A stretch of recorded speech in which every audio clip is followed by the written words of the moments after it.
ça mes problèmes. C'est là la Bible nous dit, ne vous inquiétez de rien. Je viens ce matin pour parler à une personne. Je viens ce matin pour affronter quelqu'un, pour révolter quelqu'un. Amen. Ne vous inquiétez de rien. Au bien, je te dis là, c'est la parole du Seigneur. Arrêtez de raisonner ce que tu es en train de raisonner. Quand il les inquiétudes, c'est-à-dire ça dépasse les dimensions. Quand il les inquiétudes, ça dépasse même le niveau des soucis.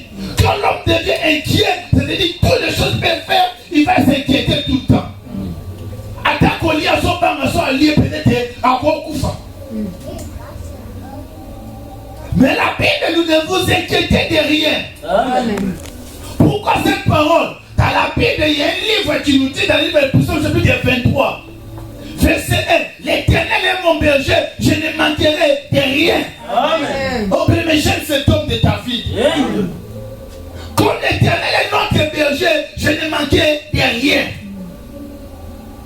Lorsqu'il y a des inquiétudes, il y a un problème. Mais Dieu lui-même, il a regardé ta vie, il a regardé ta famille, il dit, ne vous inquiétez de rien. Il sait, il y a des problèmes, il sait que tout est bloqué, il sait que pendant ces moments, tu es en train de passer des moments difficiles, votre famille est en train de passer des moments difficiles. Cette église, Dieu te dit ce matin, ne vous inquiétez de rien. Amen. Est-ce que tu peux croire que Christ à nous, c'est l'expérience de la gloire? Amen. Mais tu crois ça comment? Mais, oh bien-aimé dans le Seigneur, en toutes choses, faites connaître vos besoins à Dieu. On dit tout le temps, selon les Français, quand on dit mais, c'est la négativité. Ça lève tout. Malgré il y a des inquiétudes, puisqu'il y a des problèmes, je ne sais pas quel genre de problème. Le problème spirituel, tu n'arrives pas à saisir de marcher dans la crainte de Dieu, de marcher dans la sanctification, c'est un problème. C'est des problèmes financiers, c'est des problèmes administratifs. Mais Dieu te dit ce matin, ne vous inquiétez de rien. Mais dans toutes choses, faites connaître vos besoins à Dieu. Amen. C'est que quand Dieu dit cela, il voulait te dire qu'il faut prier. Amen. Comment tu peux faire connaître tes besoins à Dieu? Oh bien-aimé, il a confondu les hommes. Les hommes ont dit, si tu as des problèmes, il faut parler aux gens. Il faut que tu te libères. Il faut dire. C'est là il y a des psychologues qui sont là, il faut aller parler. C'est là les blancs sont là, même dans les métaux, ils te racontent sa vie. Comme je suis là, je souffre. Moi je ne connais pas les médecins. Ici, ils parlent pour se libérer. Là, ils ne se libèrent pas. Dans les milliers encore des Africains, quand tu commences à parler comme ça devient encore grave. Ah! Tu écoutes? Ensuite déjà. Écoute, ça te dit, Dieu te dit, il ne faut pas confier aux gens, mais il faut confier simplement à lui, puisque c'est lui qui a la capacité de changer ta vie. Puisque la Bible nous dit, il est le maître des telles circonstances. Il sait les temps que tu es en train de traverser. Il sait les circonstances qui sont en train d'arriver dans votre vie. Mais lui qui a la solution, mais Dieu pour te donner la solution, il t'invite vers lui. Car la Bible nous dit, dans le livre de Matthieu chapitre 11 verset 28, venez à moi, vous tous qui êtes fatigués, chargés. Oh bien, mais pour retourner à Dieu, il faut que tu te reconnaisses d'abord la grandeur de Dieu. Amen. Il faut que tu crois en lui. Puisque tu as des problèmes. Il y a des gens qui ont des soucis qui se suicident. Il y a des gens qui prennent même des poisons. Pourquoi? Non! Lorsque ta vie est dominée par le Dieu, mais tu vas faire des choses de diable. Lorsque ta vie est dominée par l'Esprit de Dieu, tu vas comprendre cette parole. Tu vas retourner à ton Dieu. Dans tout ce qu'il faut faire connaître vos besoins à Dieu. Par des prières de supplication. Par des prières de supplication. Quand on dit des prières de supplication, français des fois. C'est dit quelque chose que tu vas supplier. Tu peux devenir comme même un fou.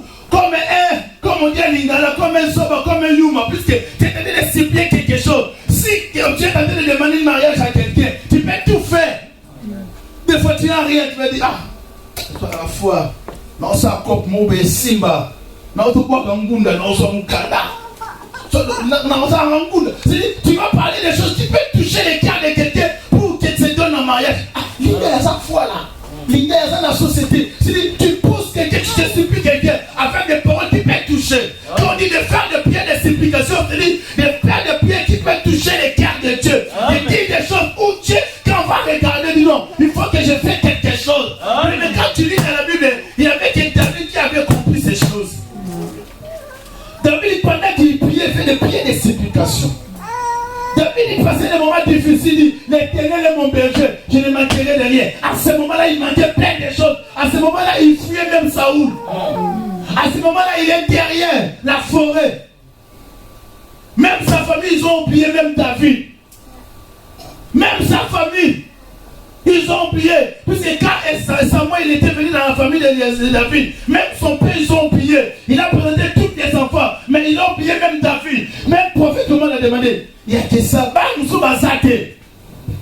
C'était le prophète Samuel qui fait rappeler la père de David que c'est ça. Non, souviens-toi. Oui, même papa n'a pas proposé non, même ça n'a pas proposé non. Quand on fait les prières, les supplications, je te dis, prends l'exemple de David. Il supplie à ton Dieu. Dis mon je ne m'abandonne pas. Ne me laisse pas. Oh, bien-aimé. Quand David fait ses prières, Dieu était obligé de faire quelque chose. Amen. Quand Dieu regarde David, lui, l'homme c'est l'homme en quête. Il sait comment toucher Dieu. Il sait comment pousser Dieu. Il sait comment permettre de faire quelque chose. Amen. Est-ce que c'était Dieu qui avait dit à David d'aller tuer Goliath? Non. Non. Mais David savait comment toucher les cœurs de Dieu. Lorsqu'il est tombé vers Bathsheba, il allait chercher la face de Dieu. Il est prié et dit Seigneur, tue-moi. Je ne peux pas même t'approcher de toi.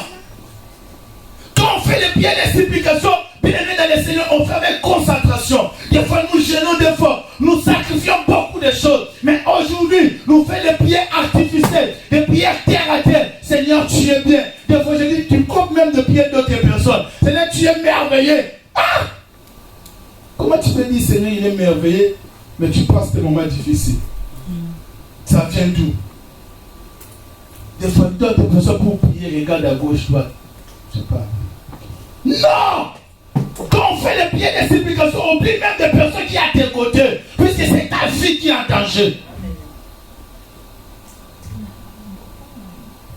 Et les actions de grâce. Les actions de grâce viennent après. Puis c'est cela qui accompagne la prière. Quand on fait l'action de grâce, on fait des offrandes. Quand on parle de l'offrande, on parle pas simplement de l'argent, des matériels. Mais ton adoration peut être l'offrande. Amen. L'offrande vient après pour soutenir les supplications. Je me dis, Seigneur, je me sacrifie. C'est moi qui vais prendre le soin de cette salle.